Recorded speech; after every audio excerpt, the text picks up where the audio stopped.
assalaamu alaykum wa rahmatullah. ñoo ngi leen di siyaare bu baax a baax.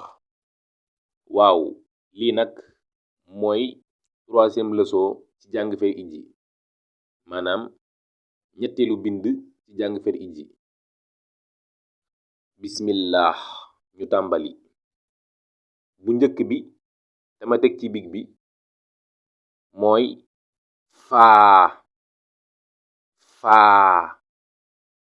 faa nag day am benn tomb ca kaw. léeg-léeg nag am na téere yoo xam ne benn tomb lay am ci suuf. tomb bi nekk ci kaw day nekk ci suuf. buñ demee ba ca kanam dana gën a leer ci yéen.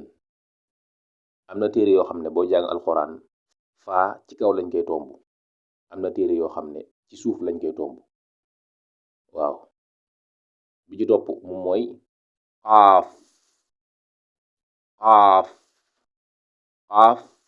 ñaari tomb lay am ca kaw.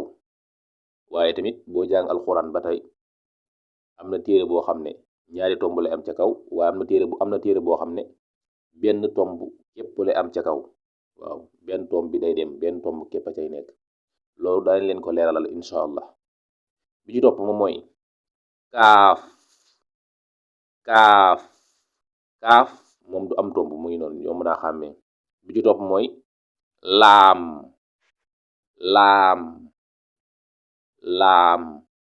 bi ci topp mooy miim.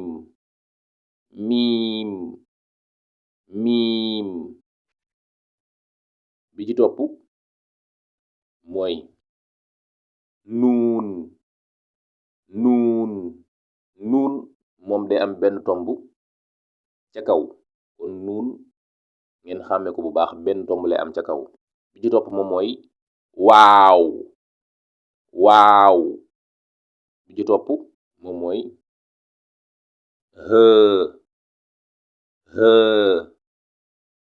bi topp ci mooy yaa nag day am ñaari tomb ci suuf. bi toppaat ci yaa ba tey moom it yaa la, waaye léeg-léeg du am tomb.